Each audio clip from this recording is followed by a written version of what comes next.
E aí, tudo bem? Vamos lá para mais uma videoaula? Hoje nós vamos falar de um fenômeno térmico muito bacana chamado dilatação. Hoje nós vamos ver que as dimensões de um corpo, elas dependem da temperatura desse corpo. Olha só. Imagine que eu tenho aqui uma barra, feita de um certo material, representada aqui, né? E aí eu vou fornecer calor para essa barra. Olha só, estou aqui fornecendo calor. O que vai acontecer? A temperatura dessa barra vai aumentar. É claro, vamos considerar aqui que ela não está mudando de fase, né? Então, na medida que a temperatura dela aumenta, a gente observa uma variação nas suas dimensões. Por quê? Temperatura, nós vimos, ela mede a energia cinética média das partículas que constituem esse corpo, né? E energia cinética, a energia associada ao movimento, né? Ou seja, as partículas estão vibrando ali e a temperatura mede essa vibração. Se a gente aumenta a temperatura, o que vai acontecer? As partículas vão vibrar mais intensamente. Então, o espaço entre elas tem que aumentar. E se o espaço entre todas as partículas, os espaços aumentam, logo o comprimento, a largura e a altura dessa barra aqui vai aumentar também com o aumento da temperatura, certo? Agora, vamos representar aqui essa barra em 3 dimensões, que está a espessura dela, né? Para a gente entender o que vai acontecer. É claro que o comprimento dessa barra vai aumentar, a altura dela e a espessura dessa barra também vai aumentar, as 3 dimensões. Porém, tem situações em que é importante a gente analisar a variação apenas do comprimento. Por exemplo, imagine os trilhos de uma linha férrea. Na medida que a temperatura aumenta, o comprimento deles fica maior, mas a largura e a altura também. Porém, a variação na largura não causa nenhum problema, né? Imagine, ela tem 10 centímetros de largura, vai passar para 10 centímetros mais 5 micrometros, né? 10 milímetros, por exemplo. Então, a variação ela é muito pequena, né? E nós vamos ver também que essa variação, a dilatação, ela depende do tamanho inicial.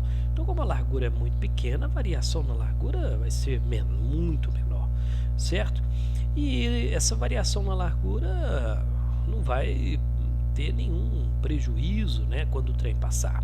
Mas no comprimento, sim. Porque se não tiver espaço entre os trilhos, eles vão empenar, certo? E na hora que o trem passar, ele vai ter problemas.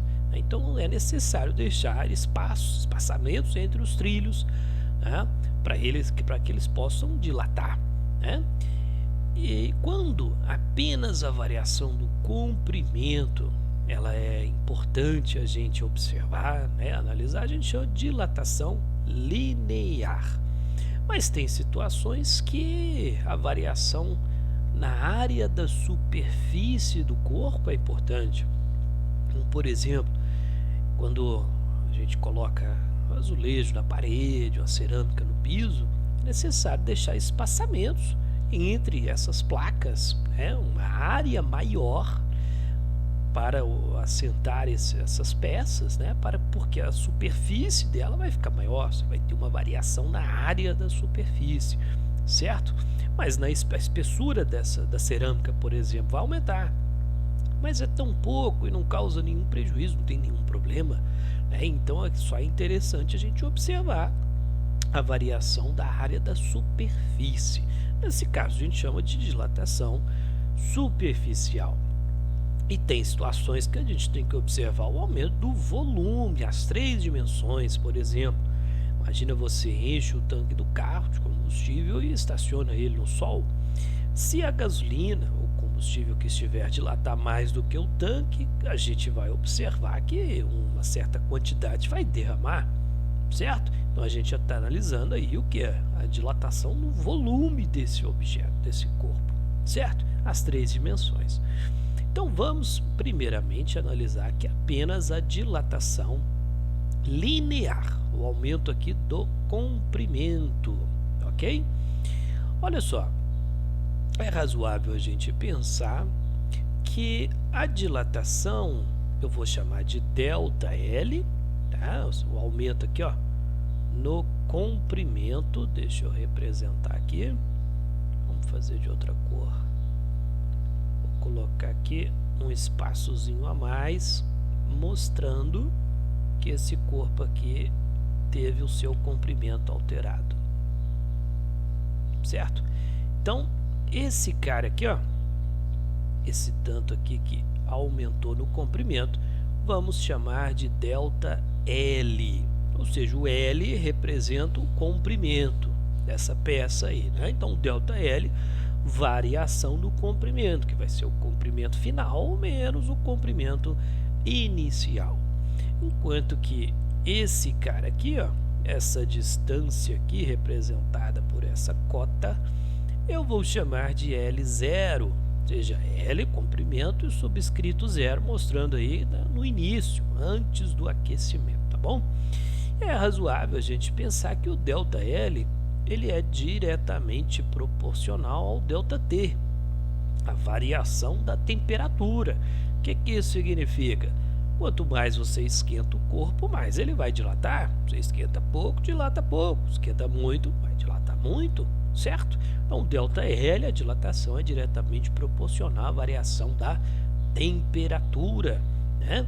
E outra coisa, a dilatação ela também depende das dimensões iniciais. Porque, olha só, imagine que a gente tem aqui uma barra, eu aqueço essa barra, ela vai dilatar, certo? Esse tanto aqui. Se tivermos uma barra idêntica e aquecê-la o mesmo tanto, claro, ela vai dilatar o mesmo tanto, certo?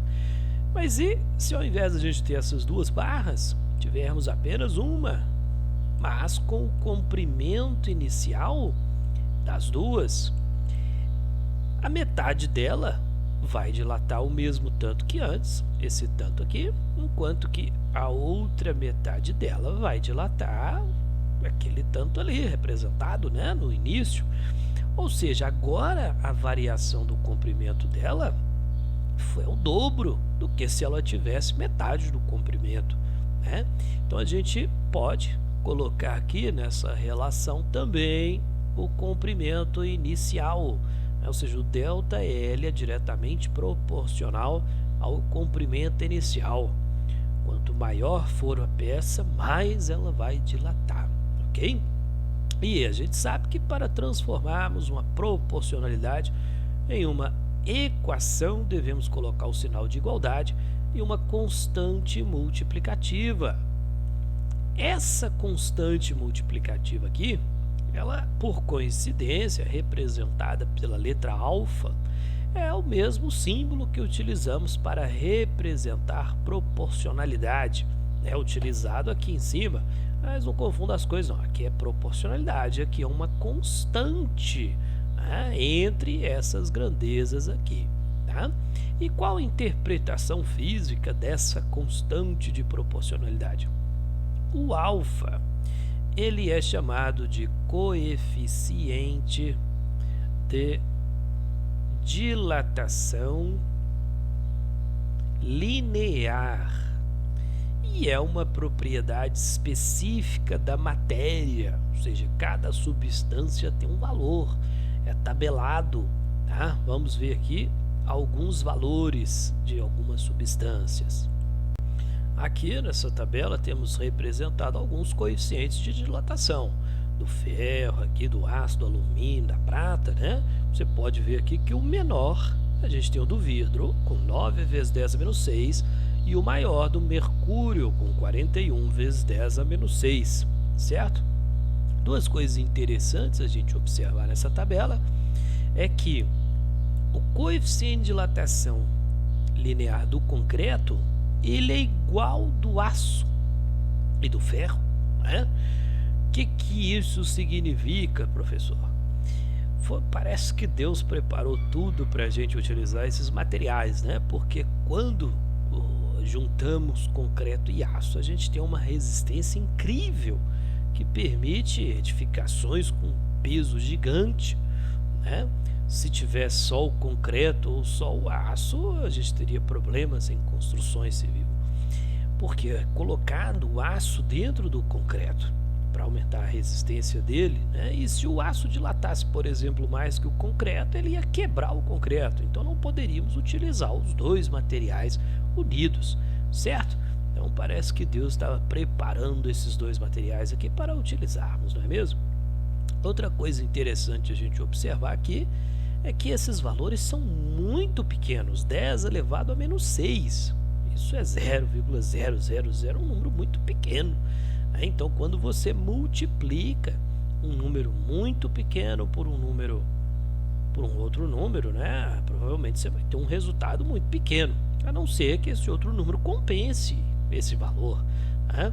Por isso que a gente não consegue observar no dia a dia as variações e as dimensões dos objetos, porque acontece, mas é muito pouco. Agora, o que a gente observa são consequências dessas variações das dimensões, né? Às vezes, por exemplo, a cerâmica, se não tiver espaço entre as placas, ela vai dilatar, não tem espaço, elas vão quebrar. Então a gente observa ali umas trincas, mas você não vê ela ficando maior, certo? A não ser que você tenha aqui, por exemplo, um comprimento inicial muito grande. Por exemplo, imagina toda a extensão de uma linha férrea aí com 2.000 quilômetros. Aí é claro, a variação no comprimento dela é muito grande. Por isso que entre os trilhos você tem que deixar espaçamentos para compensar isso daí, ok? Muito bem, então essa equação aqui que vamos utilizar para calcular aqui a dilatação. E o alfa aqui, ele tem que ter unidade 1 sobre grau Celsius, ou grau Celsius a menos 1, né, para que a unidade da dilatação seja coerente aqui com a unidade do comprimento inicial, já que 1 sobre grau Celsius vai cancelar aqui com o grau Celsius da variação da temperatura, ok?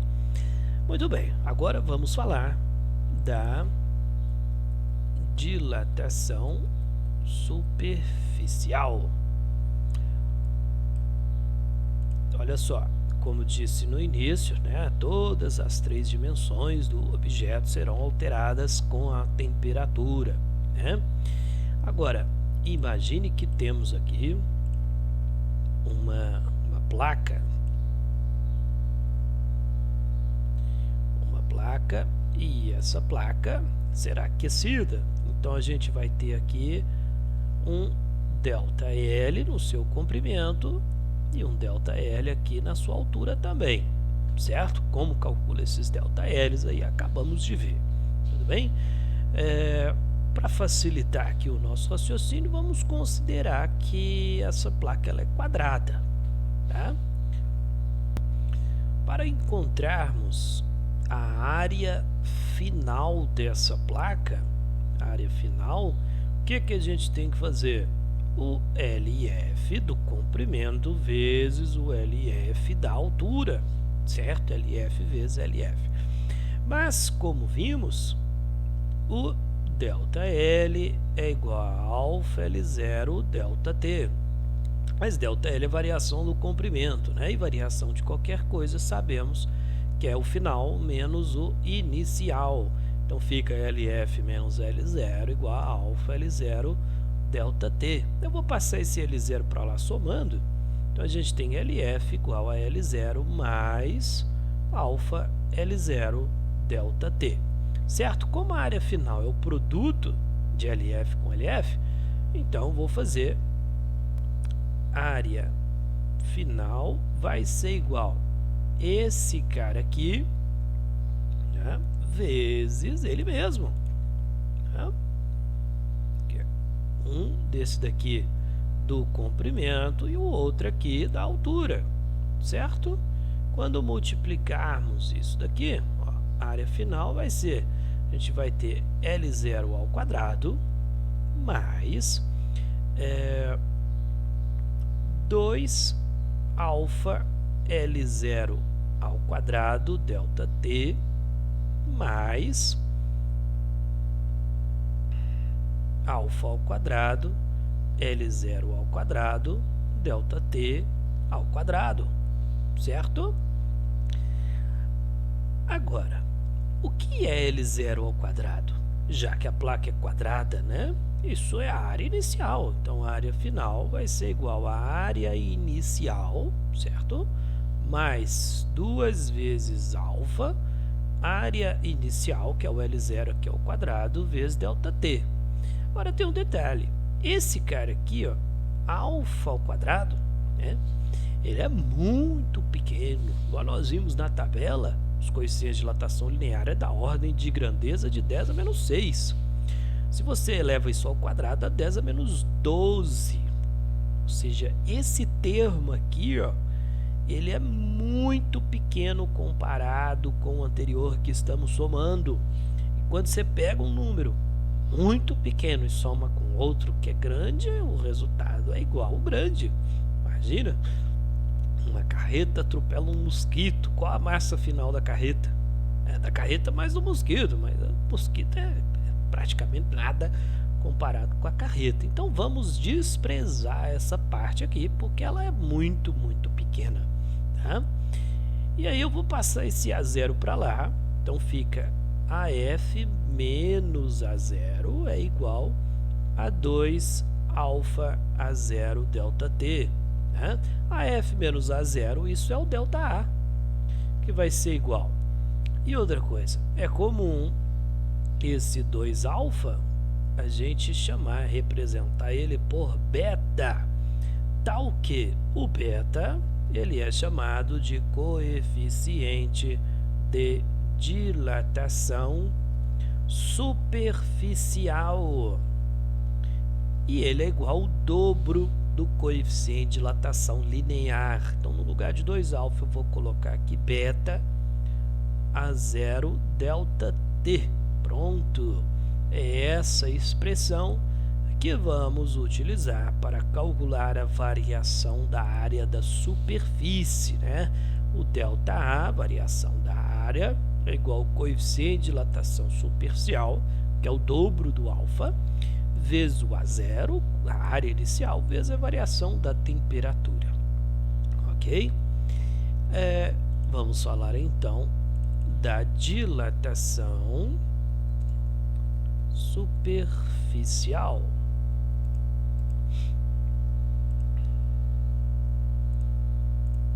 Dilatação superficial.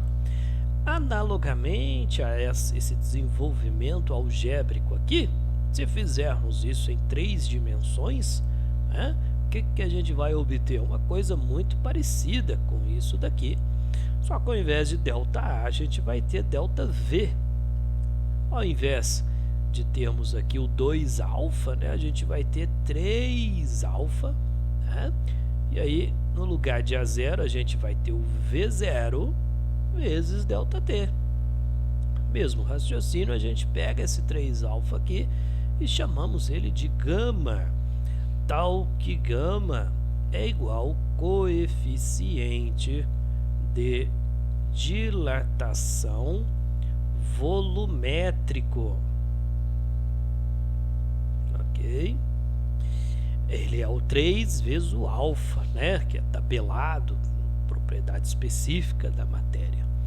Então, a gente tem a equação ΔV igual a gama V0 delta T. Ok? Essa é a equação que vamos utilizar para calcular a variação do volume dos objetos. Ok? Muito bem. Agora vamos falar da dilatação aparente. Olha só que legal esse cara aqui. Dilatação aparente. Bom, imagine que temos aqui um recipiente cilíndrico, tá? Deixa eu representar aqui o meu recipiente.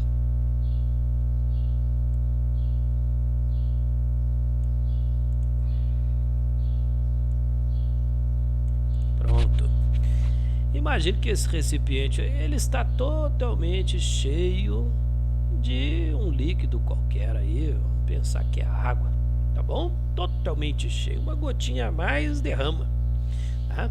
E aí eu vou aquecer esse recipiente aí com esse líquido. O que é que vai acontecer?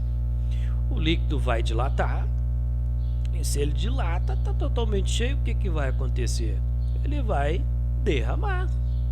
Blup, derramou um certo volume, certo? Vou fazer uma pergunta. Esse volume que transbordou aqui, ele é igual à variação do volume sofrido pela água? Ou seja, o tanto que derrama é o tanto que aumentou? E a resposta é não, não é. Por quê? Pois o recipiente também sofre dilatação, né? E se o recipiente dilata, lá cabe mais líquido, certo? Então, o volume derramado ele é menor do que a dilatação total, a dilatação real do líquido, certo? Mas e aí, quanto que foi que o líquido dilatou? Olha só, para facilitar o nosso raciocínio, para encontrarmos aqui o tanto que o líquido dilatou, imagine o seguinte: o recipiente está lá totalmente cheio de líquido, tá? Eu vou aquecer, só que primeiramente eu vou dilatar apenas o recipiente. Imagine que isso fosse possível, tá? Só o recipiente ficou maior. O que acontece com o líquido? Bom, ele vai reduzir o nível dele, certo? Porque se o recipiente ele dilata, vai sobrar um espaçozinho, certo? E agora eu vou dilatar só o líquido. Claro que isso acontece de forma simultânea, só estou utilizando esse raciocínio para facilitar nossa conclusão a respeito da quantidade real que o líquido dilatou. Se o líquido agora dilatar, só o líquido, ele vai subir esse volume aqui, certo? E depois vai derramar. Então, qual foi a dilatação real, a dilatação total do líquido? Foi a dilatação do recipiente, né, que é essa parte aqui, ó, que ficou vazio, né? Ele vai subir e depois derramar. Então é o aumento de volume do recipiente mais o tanto que derrama. Esse tanto que derrama, ele é chamado de dilatação aparente, pois parece, né, que seria o tanto que o líquido dilatou, mas não foi, por isso que chamamos de aparente, tá? Então essa expressão aqui nos fornece o aumento de volume total real do líquido, é o tanto que o recipiente dilata mais o aparente. Agora, interessante a gente observar que se o coeficiente de dilatação volumétrico do líquido for maior do que do recipiente, o que vai acontecer? Vai derramar. O ΔV aparente será positivo, certo? Se o coeficiente de dilatação volumétrico do líquido for igual ao do recipiente, eles vão dilatar de forma igual. Então não vai derramar e nem sobrar espaço. Ou seja, o ΔV é igual a zero. Se o coeficiente de dilatação volumétrica do líquido for menor do que do recipiente, tanto o líquido quanto o recipiente vão dilatar, porém o recipiente vai dilatar mais do que o líquido. Então vai sobrar um espaço e não vai derramar, claro.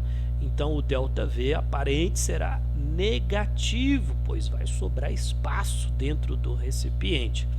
Ok? Muito bem. Agora vamos falar da dilatação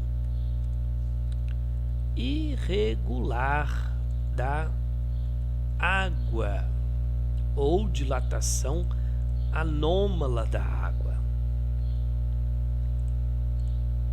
Opa, escrevi errado aqui. Dilatação irregular da água.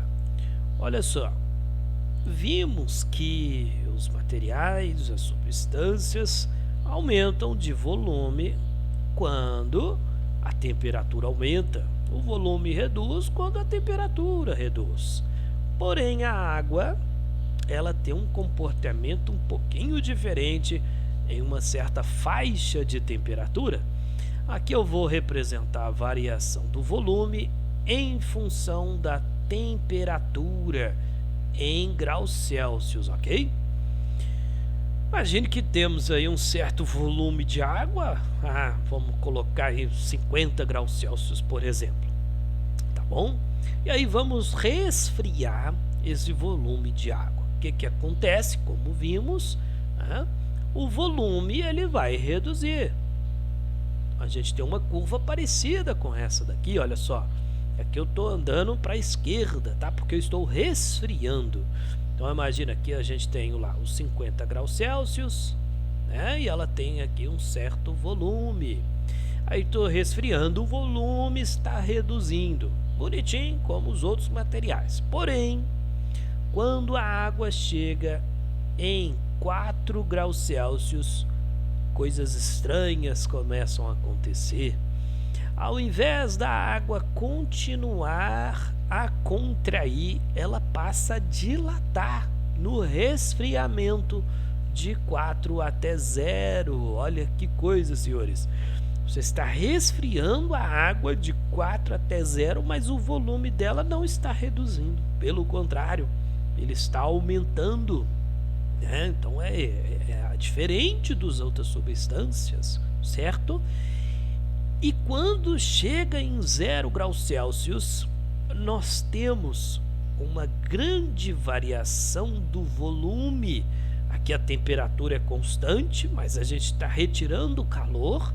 Você sabe, como a água é pura, aí em 0 graus Celsius a temperatura vai ficar constante, mas na medida em que vai se transformando em gelo, o volume aumenta muito, bastante, e logo depois volta tudo ao normal. Ou seja, de 0 para baixo, o comportamento da água também ele é regular, como as outras substâncias. Portanto, a água apresenta uma dilatação anômala diferente apenas na faixa de temperatura de 0 a 4. Tá? De 0 para 4, ela contrai. Se você aquece, ela contrai. De 4 para 0, se você resfria, ela dilata. É o contrário. Mas de 4 para cima e 0 para baixo é tudo normal. Ok? A gente observa isso daqui no dia a dia, né? Esse aumento do volume com a redução da temperatura e quando está congelando também. Por exemplo, se você deixar uma garrafa de vidro cheia de água no congelador, quando você voltar, a garrafa está quebrada. Por quê? A garrafa está reduzindo de volume, mas o gelo está dilatando. Ele vai quebrar a garrafa, claro, né?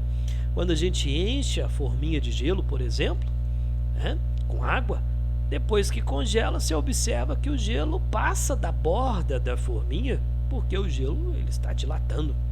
E isso é importante acontecer, pois imagine um lago, está no inverno, a temperatura caindo, esse lago vai congelar.